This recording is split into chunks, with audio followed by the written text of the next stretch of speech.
The year was 2143. Earth had changed. Cities stretched higher, oceans had risen, and humanity had grown wiser, but not without scars. Above the planet, in the ink-black silence of space, something shimmered. A ship. Sleek, seamless, like liquid metal frozen in time, slid past Jupiter. No rocket trails, no heat signature, just purpose. Every global sensor lit up. Media around the world exploded with speculation. The alien vessel was real, and it was heading straight for Earth. In the Unified Council chambers in Geneva, tension cut the air. Not because of panic, but awe. For the first time in recorded history, an intelligence beyond Earth had made itself known. The vessel slowed near Luna Station, Earth's orbital hub. It didn't hail, didn't scan, didn't threaten. It just waited. And Earth waited with it, caught in the breathless silence of the stars. The Human Expansion and Outreach Organization, HEXO, had one job: be ready. Dr. Elena Cade stood at the edge of the observation deck, her eyes locked on the glowing silhouette of the alien craft. A linguist, cultural envoy, and true believer in peaceful contact, she whispered, "We get one chance, just one." Below her, the HEXO team buzzed. No weapons were drawn. First contact protocol was clear. Approach with humility, offer peace, display openness. But Commander Marcus Hale wasn't convinced. He said, "We plan for peace, but we survive by preparing for war." His deep voice echoed in the control chamber. Hale had seen what fear could do to civilizations and what silence could mean in battle.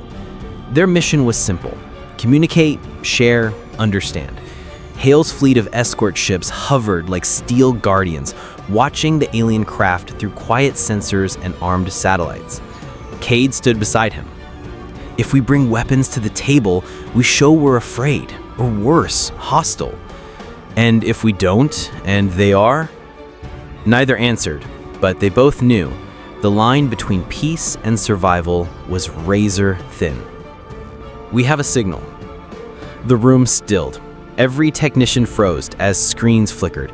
It wasn't words, not music, not even a known code.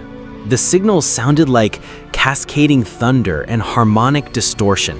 Mathematical, deliberate, but unlike anything human. Cade leaned in. "It's a language, or something trying to be one."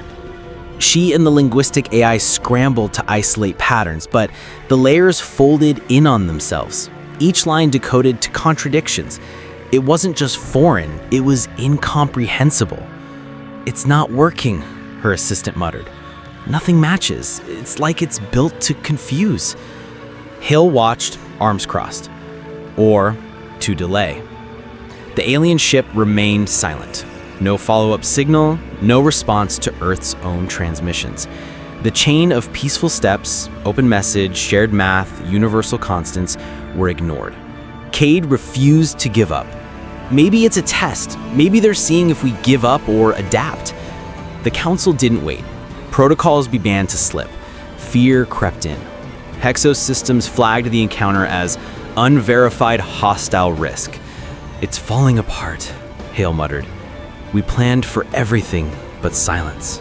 3 hours. That's how long the alien ship hovered before Earth blinked first. A defensive satellite near the ship automatically switched to red alert. Not fire ready, but close. "Stand it down," Cade snapped. "It was a glitch." "And what if it wasn't?" Hale countered. Earth's global defense AIs interpreted the move as an escalation. Within minutes, orbital patrols repositioned. Ground command issued a soft lock on target. The world braced for a fight that no one wanted. The alien ship moved. Just a slight shift, but enough. Enough for panic. Sirens echoed inside Exo Station. Generals shouted, ambassadors pleaded. The ship still hadn't fired, but Earth's readiness to respond had become a threat of its own. Cade stood between the two worlds, her voice breaking. "We are proving their silence right. That we're not ready. That we fear too quickly." Hale looked to her. "And if they're testing us, what happens if we fail?" No answer came, only alarms. "The test has begun," Rockhall whispered. He wasn't human, that much was clear, from his elongated frame, subtle skin luminescence, and golden eyes that blinked sideways. He had lived among humans for 5 years in secret, preparing.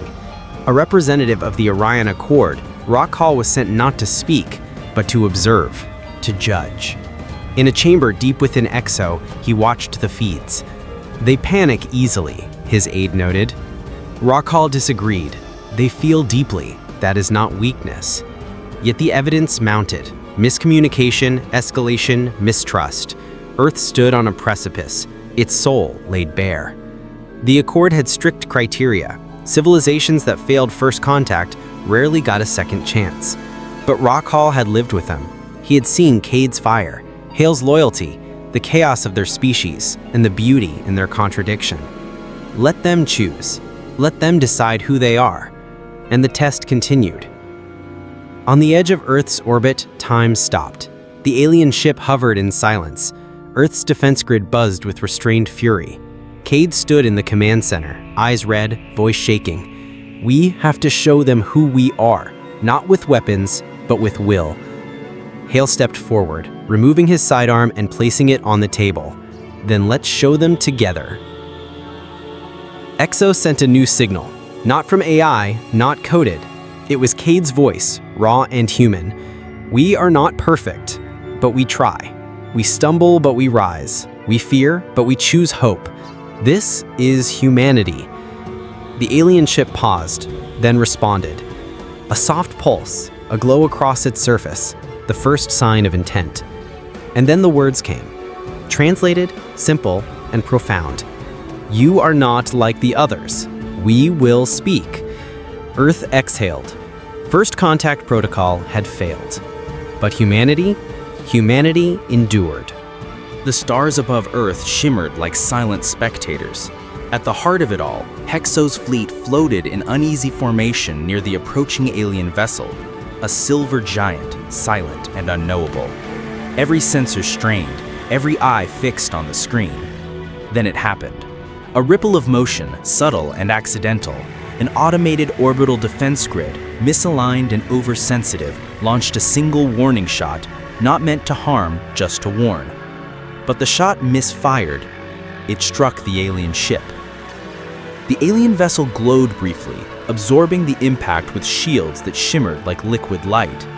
There was no explosion, no retaliation. Not yet. But the damage was done, not physical, but symbolic. Commander Hale slammed his fist onto the console. Who authorized that? "It was an automatic response," someone stammered. "A glitch." Dr. Elena Cade turned from the view, pale and shaking. "They'll think we attacked. We have to explain. We have to fix this." "We may not get the chance," Hale muttered, eyes hardening. Years of battle scars whispered their warnings in his mind. Aboard every ship in the fleet, alarms wailed. The first spark had been lit, and it could ignite the galaxy. The alien vessel remained silent for what felt like an eternity. Then, it moved. From its surface, dozens of glowing orbs detached and drifted into Earth's orbit. Smooth, soundless, and pulsating with eerie blue light, the probes didn't fire. They floated, observed, analyzed. "What are they doing?" Hale asked, weapon systems locked. "They're not attacking," Elena said, watching their movement with wonder. "They're watching us, studying us, or mapping targets." Back on Earth, chaos erupted. News feeds filled with shaky footage of the strange lights in the sky. Conspiracy theories flooded the net. Panic gripped cities. HQ lit up with conflicting orders. Elena leaned toward the comms, her voice steady despite the storm. "We need to decode their behavior. This isn't warfare, not yet. This is communication. Alien. Complex, but not hostile." The world didn't want complexity. It wanted answers, and the longer the probes hovered, the harder it became to convince anyone to wait. Panic spread faster than the probes. In Tokyo, people took to shelters. In London, protesters and doomsday cults clashed in the streets. Washington burned with debate. "Are we under attack?" a reporter shouted. "This is a diplomatic incident, not a war," the president replied. but even he couldn't hide the fear behind his eyes. EXO was bombarded with pressure. Some leaders demanded retaliation, others begged for calm. The misfire divided Earth more deeply than ever before. At the White House, the president met with military advisors. "We need to make contact again. This cannot escalate. We already fired the first shot. They just haven't answered, yet." The president turned to the holographic screen where Elena and Hale waited for orders. "You two are going to the diplomacy station. Make contact, understand their intentions, and prevent a war." "Understood," Hale said. "I won't let this spiral," Elena added. The president looked at them both. "Then go, and don't come back without hope." The shuttle broke Earth's atmosphere with a thunderous roar. Inside, silence reigned. Commander Hale checked weapon status, tension lining every motion. Across from him, Elena stared out the window, watching the glowing probes drift like silent gods. "They haven't attacked," she whispered. "That means something. Could mean they're patient, could mean they don't consider us worth the effort," Hale replied. "You think war is inevitable?" "I think it's what happens when we misunderstand power." Their shuttle reached the orbiting diplomacy station, a glittering structure meant for peace. Now it stood as Earth's last hope. They docked. Inside, the facility was cold, quiet, filled with the ghosts of abandoned protocols. Elena activated the broadcast systems, looping messages in every known language, and a few unknown patterns inspired by the alien signals. Time was bleeding away. Back on Earth, the War Council convened. "They're stalling," the defense minister barked. "Look at the data. They're scanning our power grids, defense systems, satellites. They're trying to understand us," argued the foreign secretary. "Wouldn't we do the same? And if they decide they don't like what they see?" The president stood. "This is our last chance. Commander Hale and Dr. Cade are our representatives. They need time." But time was the one thing no one felt they had. Military forces quietly mobilized. Global tensions spilled over. In a private call to the diplomacy station, the president whispered, "I've done all I can. Now it's up to you." Elena nodded. "We won't fail." On board the diplomacy station, the stillness was unbearable. "Any response?" Hale asked. "None. But they're listening. I can feel it." She sat before the translator console, eyes red from exhaustion.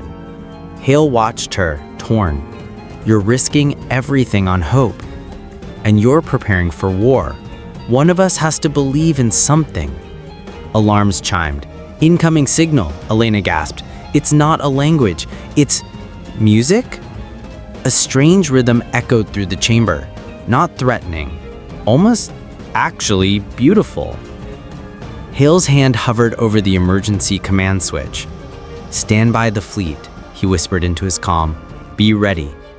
Then, to Elena, softer, but not yet. The diplomacy station floated alone between two worlds, one ready to fire, the other finally starting to speak.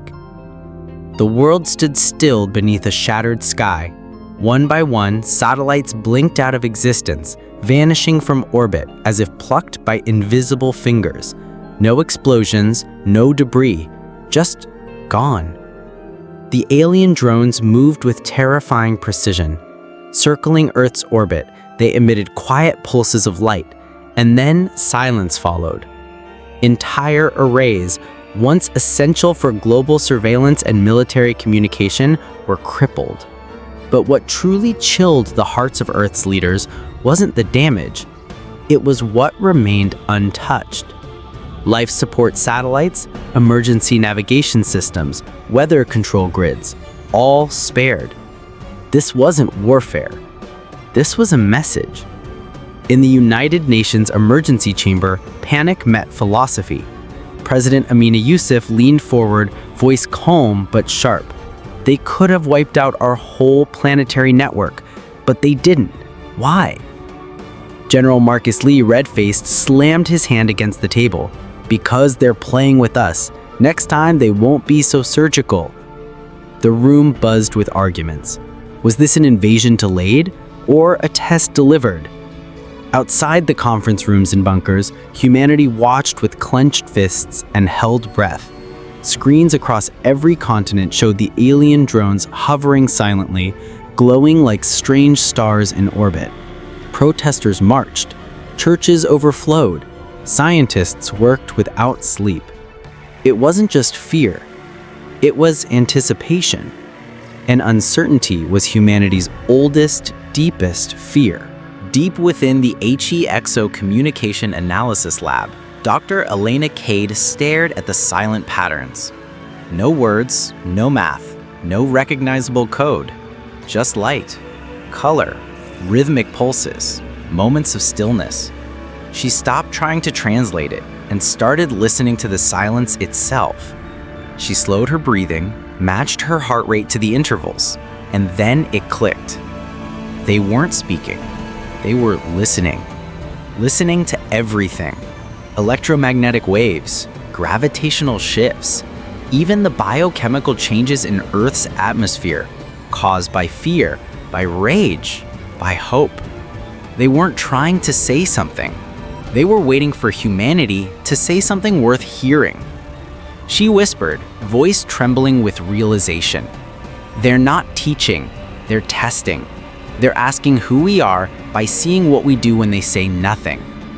Her fingers flew across the console, pulling decades of pattern research, linking known animal communication methods with this alien language of restraint. Silence was their syntax, stillness was their vocabulary, and right now, Earth was screaming too loudly to be understood. Elena stood alone in that sterile room, the weight of the realization crushing her. All our languages, our broadcasts, our signals, they were noise. The aliens were listening for something deeper, something real. But not everyone on Earth was listening. In a secret installation under the Andes, a cold command was given. A stealth missile, cloaked in a black EM field, launched into low orbit. Its target, the primary alien vessel. The order came from General Bram Lockwood, a man consumed by fear, convinced Earth had waited too long. As the missile tore through space, alarms blared aboard the EXO flagship. Commander Reed Hale stared in horror at the radar. It's one of ours, from Earth. He didn't hesitate. Against orders, he launched the Vanguard, a defense ship under his command, into interception. This is madness, his pilot warned. No, Hale growled. This is the only sane move left. Seconds before impact, the Vanguard collided with a missile. Both objects vaporized in a silent explosion above Earth's atmosphere. Back at command, the room went dead silent. Elena turned to Hale on the comms, voice cracking. You defied direct command. He replied, I followed something higher, reason, and maybe hope. And for the first time since the alien arrival, humanity stood divided, not by politics, but by principle. The world teetered on a knife's edge. The aliens said nothing, the world's militaries bristled, the people trembled, and Elena acted. She stood alone in the Central Command broadcast hub, her fingers shaking as she uploaded the feed. She said aloud, they want to know who we are? Then we show them. All of it. The video began to transmit, uncensored, unpolished, raw. Wars, genocides, mushroom clouds. Then came the revolutions, the inventions, the art, humanity's pain. Humanity's brilliance. Children laughing in flooded villages, elderly couples clinging to each other in war zones, spacewalkers crying at the sight of Earth. Martin Luther King, Anne Frank, Malala, Von Braun, Gandhi, Rosa Parks. The best and the worst. A species torn by rage, yet reaching for the stars. Elena didn't explain the footage. She didn't justify any of it. She let it speak. Tears slid down her face as she whispered to the darkness. We are not perfect, but we are real. We fall, we destroy, We love, we build. You want to know what we are? This is it. All of it. It was not a plea. It was a declaration. For hours, Earth waited. The alien vessel remained motionless. No signals, no movement, just the same glowing hum in low orbit. World leaders called emergency meetings. Religious leaders held vigils. Scientists monitored every frequency. Elena stood beside Hale, her broadcast finished, her heart hollow. Maybe they saw it, she said, voice numb. Maybe they left. Or maybe, Hale muttered, they're thinking. And then, at precisely 0303 UTC, a pulse cut through every known communication channel. A single word: continue. Elena stared at the screen, breath caught in her throat. They want more? Not surrender, not attack. Engagement. The word was a crack in the door, an invitation, or a warning. It shattered everything humanity thought it understood about contact. The aliens hadn't judged them, not yet. But they were watching, and now they were truly listening. Silence filled the command deck of the Andromeda Ascendancy. Earth's response team had received a message unlike any before, an invitation cloaked in mystery. The alien species had requested a single human representative, unarmed, in open space. The location was a drifting neutral point between the two ships, far from any docking bays or shields. A spacewalk in the void, no tether, no backup. A spacewalk in the void, no tether, no backup. Elena Voss stepped forward, voice steady. I'll go. Commander Hale's jaw tightened. He'd known Elena since the Europa missions. She was brilliant, brave, but this, it was near suicide. I'm not letting you go alone, he said, voice laced with resolve. She asked for one, she replied. They asked for peace. Two won't violate that. The crew watched in tense silence. Hale shed his sidearm. Elena placed her comm link onto the table. She wanted no signals, no tack to suggest deception. Together, they sealed their suits and stepped into the airlock. The door hissed behind them, sealing their fate. Out in the void, every breath echoed like a heartbeat. Drifting toward the alien vessel, their minds swirled with questions. Trust was a fragile thing, but it was all they had. And for humanity to move forward, someone had to take the first step, no matter the risk. The alien vessel looked like a cathedral grown from living crystal, towering spires radiating a faint bioluminescent glow. As Hale and Elena approached, a section of the ship irised open. No force fields, no visible technology, just light and stillness. They floated inside, their suits reflecting thousands of shifting patterns from the walls. Then the light shifted, focused, and a form emerged. Ra-Kal. It wasn't a creature in the traditional sense. It shimmered as though it were made of water and starlight. Its shape was ever-shifting, sometimes humanoid, sometimes not. It had no eyes, yet Elena felt it seeing her. No mouth, yet its voice came directly into her mind. Brave ones, you arrive without armor, without deception. Elena nodded, unable to find her voice. Hale, usually unshakable, floated beside her in silent awe. This chamber, Ra-Kal continued, has witnessed the last breath of many civilizations. Few walk in peace, fewer still in truth. No hostility, only a deep, unsettling curiosity.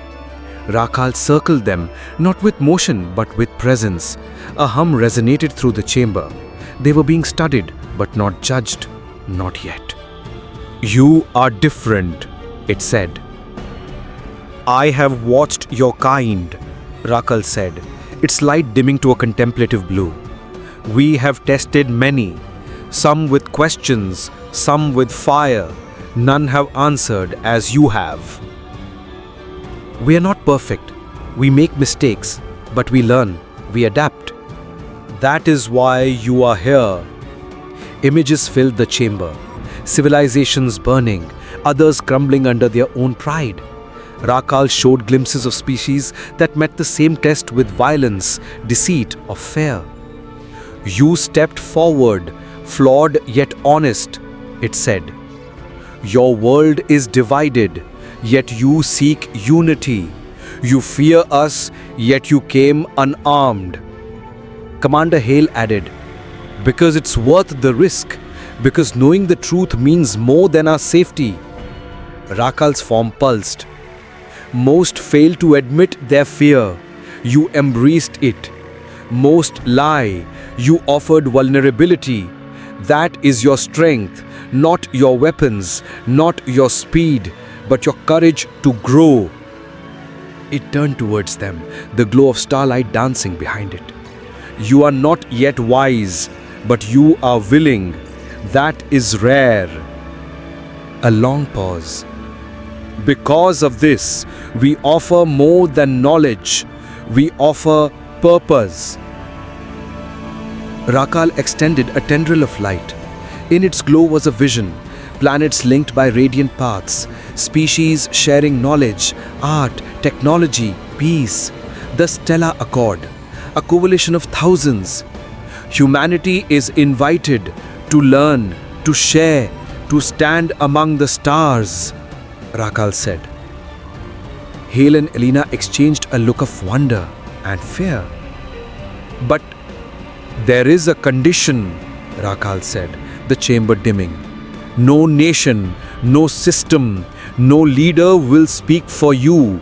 Only your hearts, united or not at all. It was a demand unlike any other. Earth could not send diplomats or generals. Humanity must speak as one voice. Politics divides, fear controls. The accord listens only to those who rise beyond both, Rakal explained.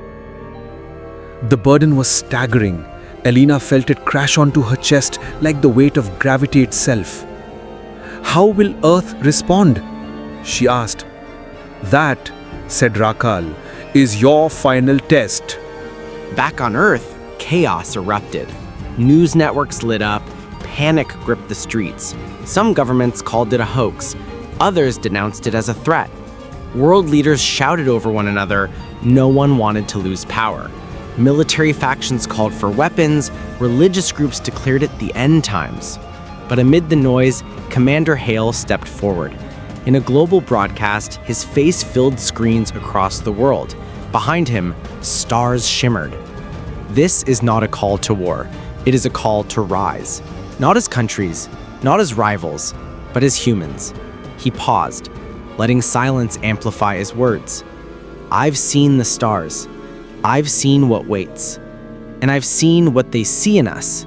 Not fear, not hatred, but hope. We are not ready because we are perfect. We are ready because we dare to become better. He raised a fist, not in defiance, but in promise. We can choose fear, or we can choose the stars. Something changed. It wasn't immediate. It began as whispers in homes, messages on phones, murmurs in streets. Then it grew. Crowds gathered, borders became bridges, flags were replaced with open hands. From Tokyo to Lagos, Sao Paulo to Cairo, people stood together, not by command, but by choice. Artists painted murals of the stars.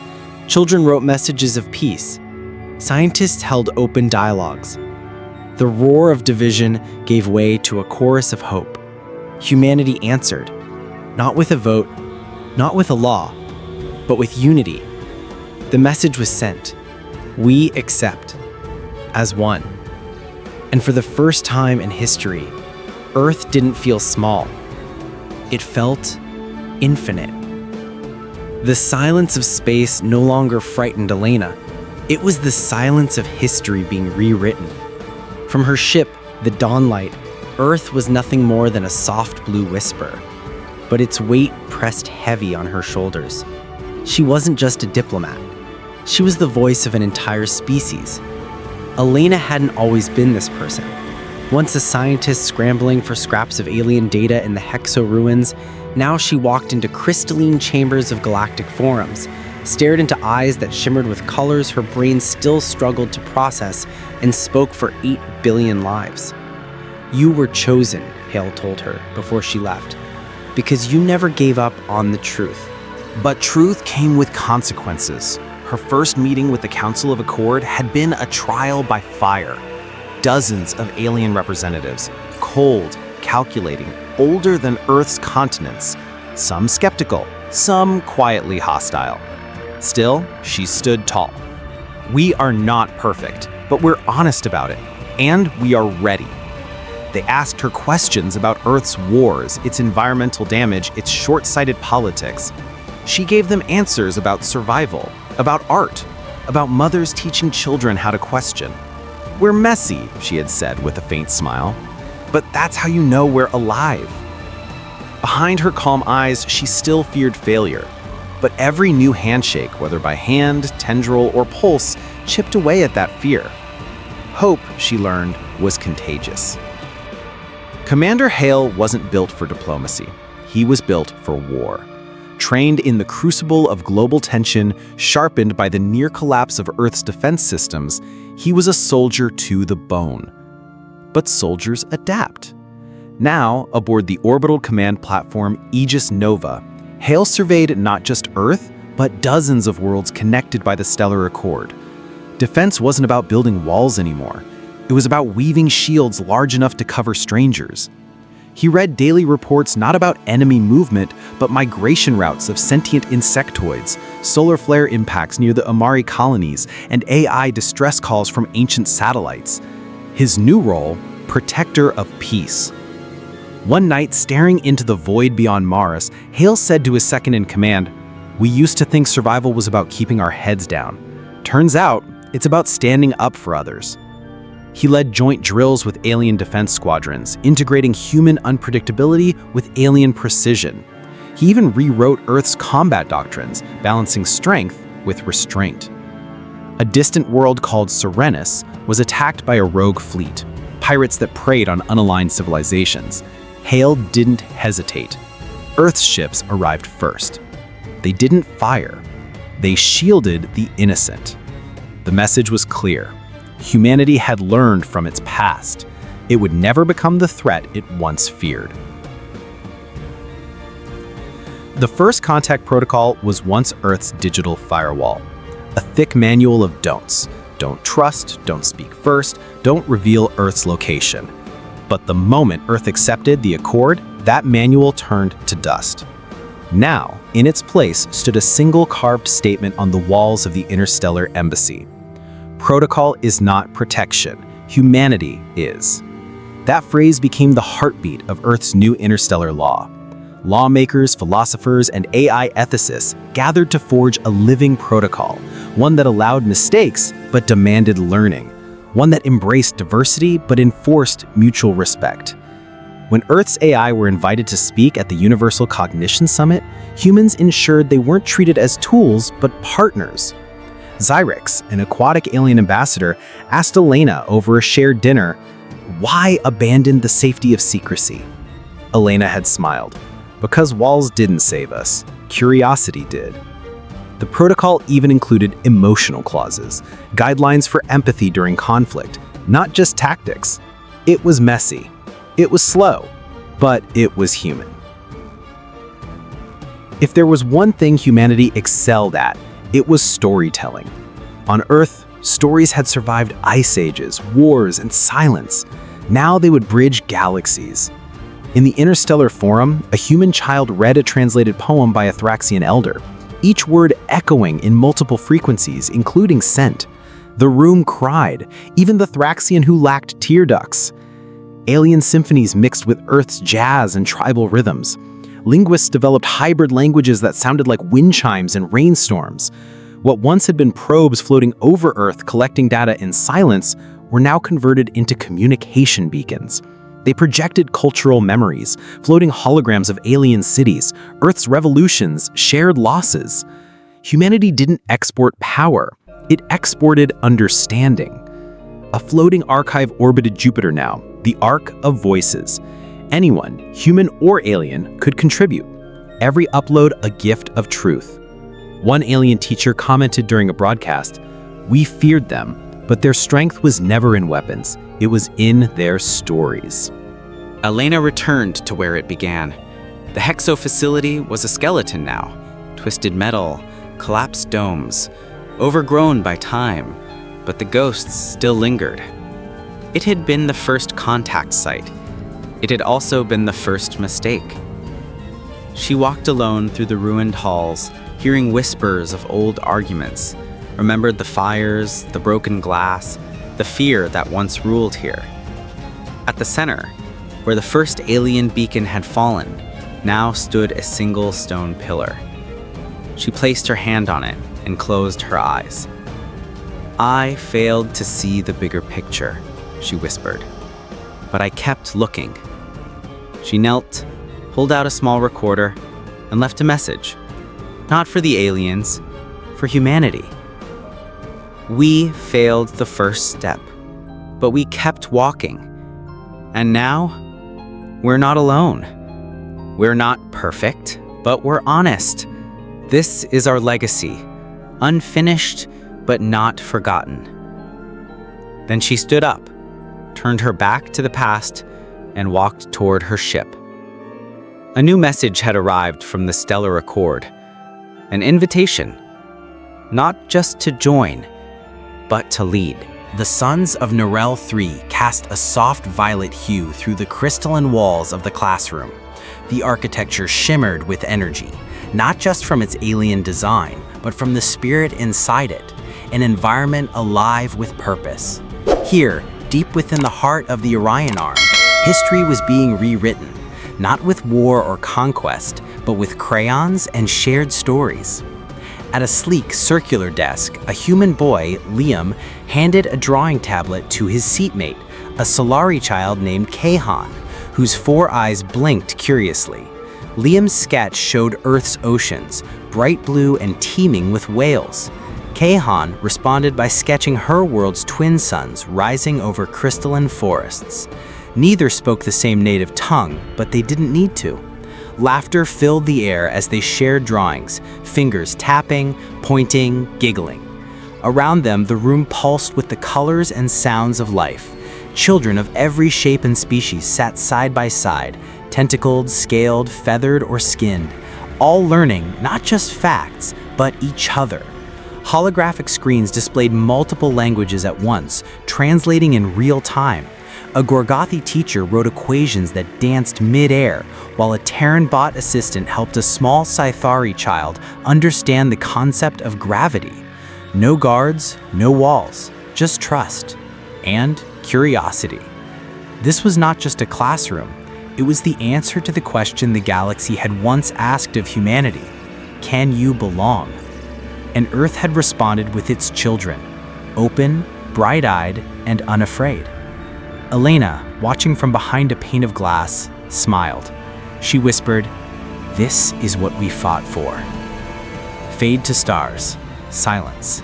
Then the soft rise of a familiar voice, the narrator, calm but powerful.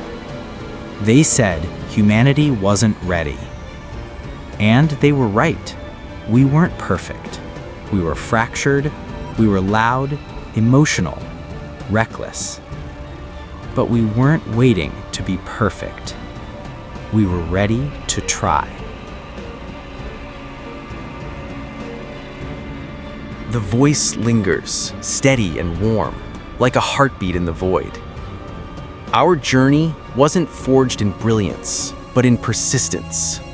We failed, we learned, we stood back up, again and again. We see flashes of old Earth news, of Elena's tearful address to the United Nations, of Commander Hale saluting fallen allies during the first interstellar peacekeeping mission. And that's what made us ready. Not perfection, but the courage to move forward, to build, to belong. The screen fades to black, then slowly brightens to reveal a breathtaking scene. Suspended in the vastness of space, the Stellar Accord emblem gleams, an intricate mosaic of star maps, orbit lines, and the silhouettes of dozens of alien hands and human palms interlocked at the center.